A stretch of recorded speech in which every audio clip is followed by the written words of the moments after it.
Justin Trudeau and his Liberal Party. Beijing wanted them to win, so they tried to influence voters against the Conservatives. Things are heating up with India again. Welcome back to Moose and Loose. My name's David. In today's top story, we've got Indian news here just destroying Trudeau again. So what's happened here is Trudeau's team has released some information to the Washington Post. And how it works is when the RCMP gets information, they investigate it, then they bring it out after they have proven a crime or not. In America, they bring out the information and then they investigate afterwards. So it's a reverse approach. And that's why Trudeau's brought this out. It's a way to essentially attack Indian media, attack Modi without having to do it through the Canadian process. The sneaky little rat has found another way to distract from the SDTC scandal. He's now dragging America into this. It has become an absolute crap show. So first up, we've got some news here from India, and then we'll bring on the RCMP commissioner, who was interviewed on CBC, and the interview is quite woke. I'll warn you, it's a woke interview. And then some more of India absolutely destroying Trudeau.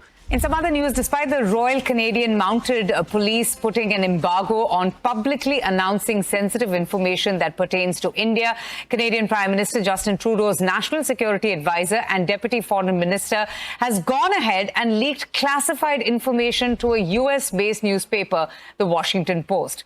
In fact, what we're getting to hear is that the Canadian newspaper The Globe and Mail, who first reported this development, also said that actions of Justin Trudeau's top national security and intelligence advisor and Deputy Minister at Global Affairs, in fact, are in sharp contrast to just how Trudeau said he feels about the leaks of classified information.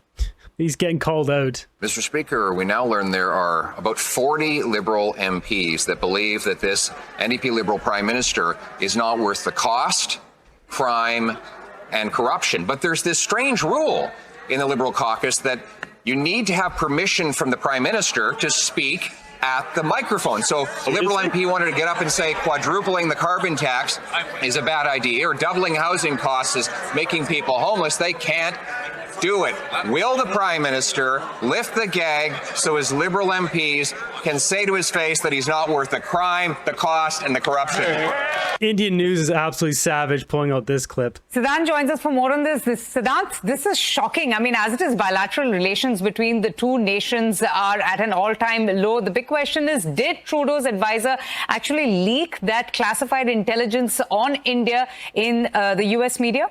Well, yes, that's what the allegations are. And in fact, this was deliberately done so that, message could reach India, and also to malign the reputation and reputation of India. And this was deliberately done to the US-based newspaper, Washington Post, because, the idea behind doing it was so that, the people in US and the US citizens get to know that, look, this has come up in an investigation, and how India is involved in extrajudicial killings in Canada. Perhaps Indian government, the agents of the government of India, are in hand in gloves with the gangsters based in Canada. So this is a part of an operation to malign the reputation of India, perhaps to create an atmosphere, sentiment against India, so that after this, if Mr. Trudeau and his foreign minister comes in public and make allegation against India, people believe what they say. And perhaps that was the idea, that was the strategy which was put in place by the government of India. And Mr. Trudeau can go to any limit to malign the image of India, because maligning the image and the reputation of India is perhaps serving his own political motive. And this is the reason the other day when the fresh fiasco broke out between the two countries, the re-escalation, at that time also, instead of him doing the press conference or somebody from his party of the foreign minister, he made RCMP to do the press conference first, so that people will have more trust and people will believe in what the police force is saying or law enforcement authority is saying. So, this Justin Trudeau used the police force, the RCMP, to gain more trust. This guy is bang on here. This is so scathing. If I were to guess, I'd say these guys are 100% accurate with what they're reporting here. So Trudeau, his team leaked this information, so then it would sour the image of India, and then he's saving face. He's using RCMP to do so, and the RCMP even said it themselves in the upcoming interview I'm going to show you here. This is a larger game plan, and everything is being done through with a proper strategy being put in place. No, most shameful there with the security advisor briefing the Washington Post on sensitive intelligence on India. And you know, this will further only lower the bilateral relations and further deteriorate it, which is at an all-time low. But India is to press for the extradition for Canada-based terrorists. We're also getting this exclusive. Let's jump over to this interview now with Mike Duhaime, RCMP commissioner. It's straight from the horse's mouth. But it's an interesting thing that with all of the heightened concern over leaks of classified intelligence with the foreign interference inquiry going on and that political controversy, that we do read in an American newspaper a briefing from Canadian officials about a Canadian investigation of the murder of a Canadian. I mean, were you surprised to see that there, or were you aware, as the head of the RCMP, that this was going to happen prior to your news conference? As I mentioned, in order to have maximum impact on the actions we've taken, we were looking at a broader audience. And when I say we is government, was looking at a broader audience. And again, we as government, as in this guy's probably sitting in Trudeau's office and strategizing. That's what it sounds like to me. And I go back to what was structured to provide to other medias if they wanted information. This was what it was. Okay, so you gave, is this information, there's some reporting I've read and some conversations I've had, that a lot of this is information that would either be in the U.S. indictments, come out in the U.S. court process, or might very well be turned over to defense in disclosure here in Canada as part of the criminal proceedings that are happening here. Is that what this is pulled from in large part? It would be pulled from anything that, it would be pulled out of the open information that we had, some of the things that we've expressed on Thanksgiving Day. We wouldn't go into anything. Yeah, Thanksgiving Day, we know. When the scandal was getting to its height there, you guys had to distract. Trudeau needed a deflection from what's going on. That would link to ongoing files or anything that could jeopardize a case that's before the courts. Do you think you will get to the point that someone from India, from the Indian government, could be charged for a crime here in Canada? We have multiple ongoing investigations, and I always say that you never know from seizing a phone, going through information in the phone, or talking to someone where that might lead you.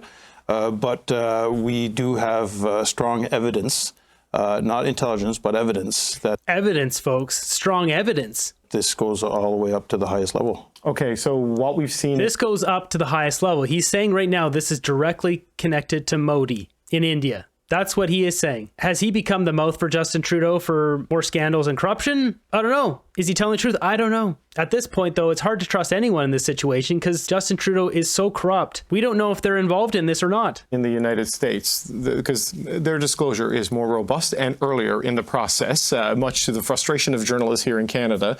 But there are similarities in what we believe to be the case here versus the murder for hire plot we talked about there. It is almost like this was the modus operandi, it would appear. Yeah. Based on what I read on the indictments, yeah, there seems to be a pattern. And I do agree the judicial process that we have here and what the U.S. has is completely different. Yeah.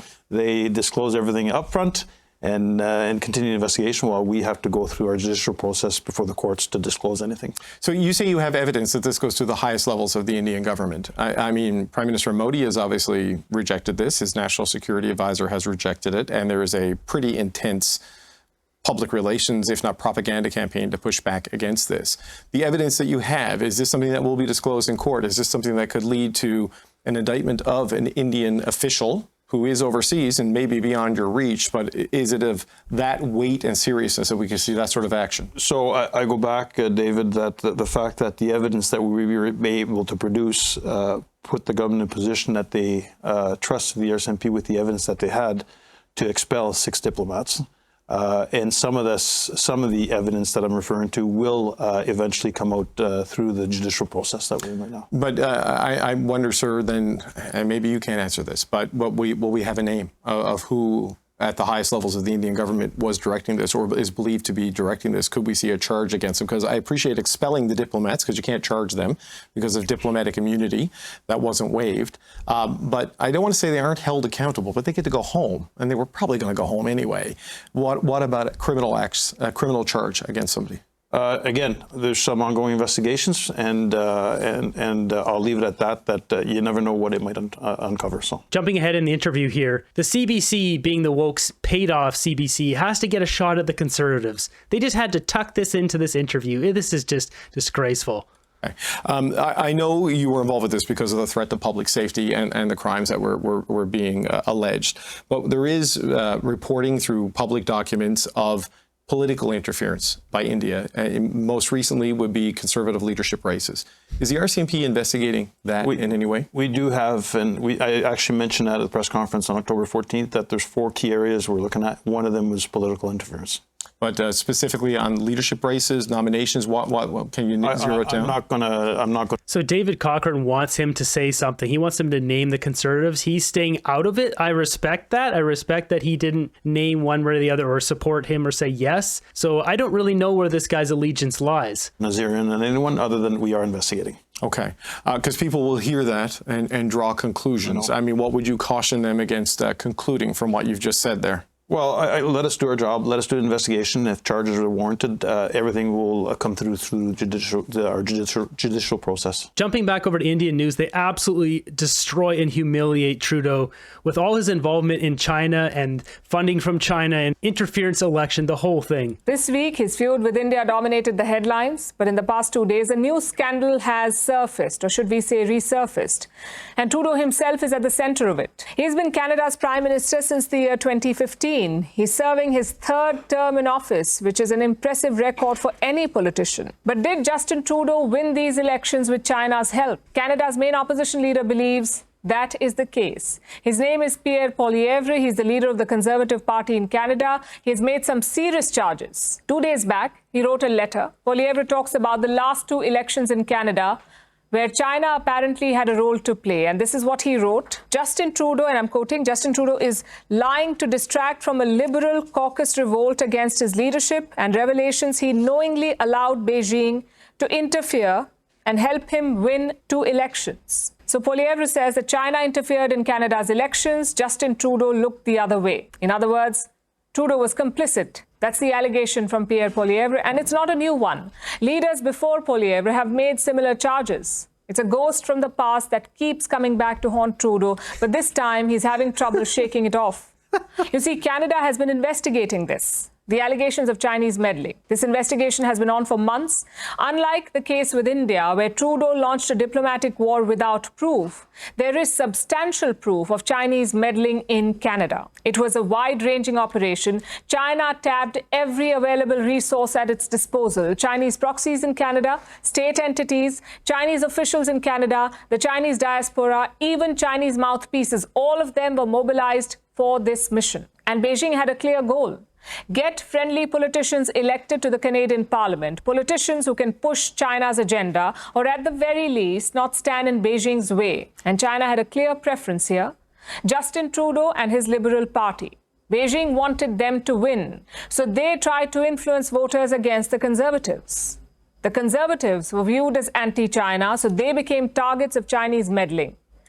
This is unbelievable. It's on the news. Like, you would never, ever see this on Canadian news. Just openly just pointing at Trudeau, working with the Chinese government, absolutely scathing. There's a reason for that, because they don't want to bite the hand that feeds them. And this happened in the last 2 elections, in 2019 and then in the snap election in 2021. And don't take our word on this. This is what Canada's own intelligence agencies say, that there was Chinese meddling in the last 2 elections. In fact, I have some quotes from their assessment.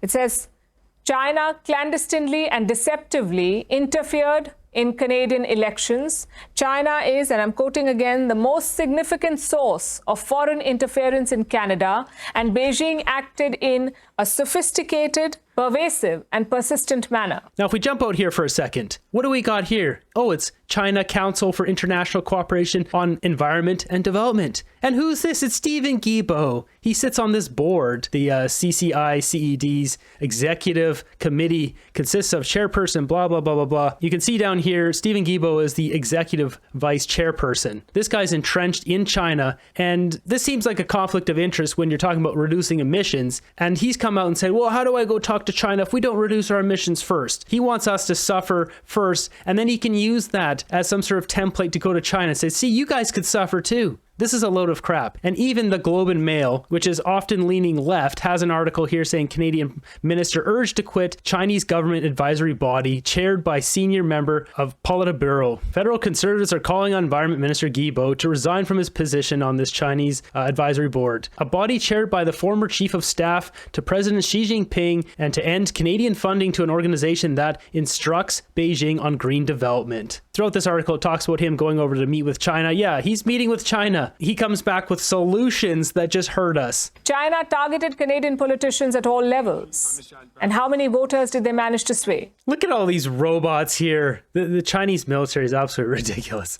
On this front, the assessment by Canadian agencies is inconclusive, but the Conservatives hold a different view.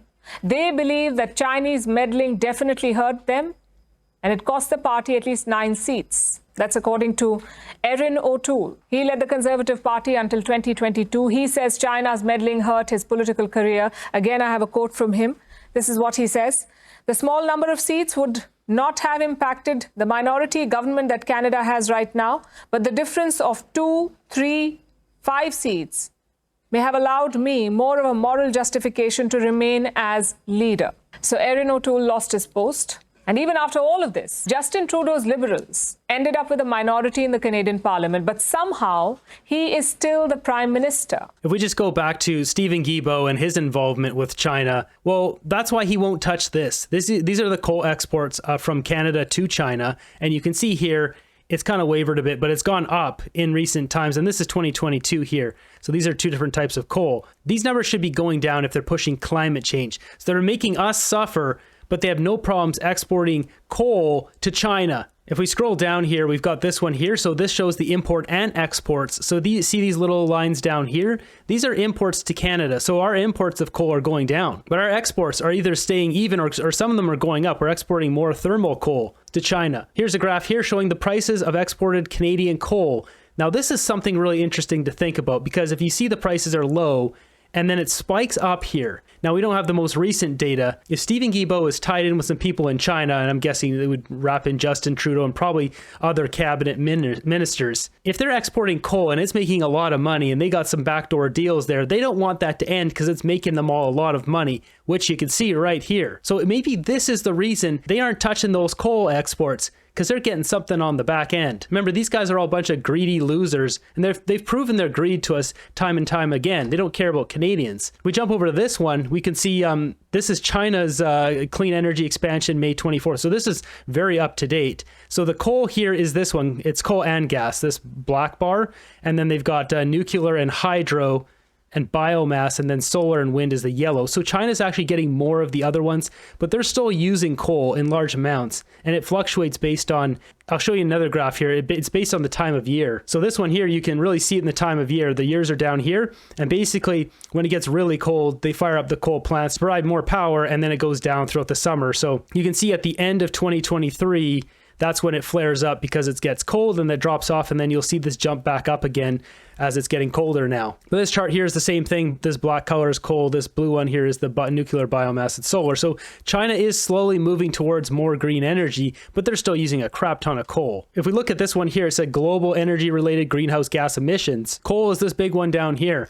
And if we look at this one, this is coal consumption. It's the same thing. There's a lot of coal being consumed. So really, the solution to greenhouse gases is coal, is to get off of coal. But once again, jumping back here, there's probably some sneaky ties between Guilbeault and Justin Trudeau and maybe some other Liberal cabinet members. In my opinion, this is why they're not touching coal exports, because somebody's getting rich, and it's usually someone in government. Then last year, another shocking revelation came out. It centered around a man called Han Dong. He's a sitting parliamentarian in Canada, of course. Dong has been accused of interfering on China's behalf. In 2021, he met a Chinese diplomat. He tried to block the release of 2 Canadians from a Chinese jail. Dong has denied these allegations, but guess which party gave him a ticket to contest? Trudeau's Liberal Party.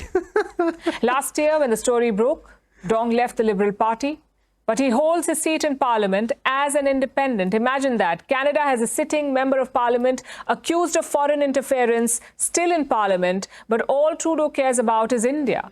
Yeah, that's unbelievable that he can still sit there and vote or whatever. And he's worked with a foreign government and he's still allowed that traitor. Like, our system is completely broken. Fact is that the threat from China is still high. Again, this is from their own defense minister, who says China has not stopped its interference. I actually raised that concern of foreign interference in all the manifestations that it might take, including interference in our institutions, including our elections, but also in actions of coercion against Chinese diaspora in Canada. There are citizens. It's a good way to deflect. That was Trudeau's Defense Minister, Bill Blair. He made that statement earlier this year. The meddling allegations date back to the year 2019. It's been 5 years. In all these years, Canada has witnessed 2 elections and multiple reports corroborating the Chinese meddling. What has Justin Trudeau done to address the threat? He keeps underplaying it. So is he complicit? Is he benefiting from Chinese meddling in Canada? As Trudeau would put it, we don't have hard proof of his complicity. Perhaps the Canadians will investigate. Next up, just a brief clip here showing how India has noticed Trudeau will do anything to cling to power. The manner in which the whole thing has developed, I think it's very unfortunate, and it really speaks about, number one, the immaturity of Justin Trudeau, and number two, his desire to cling to power under any circumstances. That's just it. Trudeau will do anything to stay in power, and he's proven it through this whole situation with India. Indian news calling it straight, whether they're completely guilty of this or not. They're straight shooters when it comes to international news, that's for sure. Justin Trudeau is just humiliating Canada on another level, just more and more and more. He just doesn't care. Anything to distract from the SDTC scandal, using the RCMP, flushing those documents over to the Washington Post. It's every day with this guy, something different. Justin Trudeau does not represent Canadians. He represents himself and is himself only. One of these scandals, one of these things will take down Justin Trudeau and the Liberal government. I'm sure of it.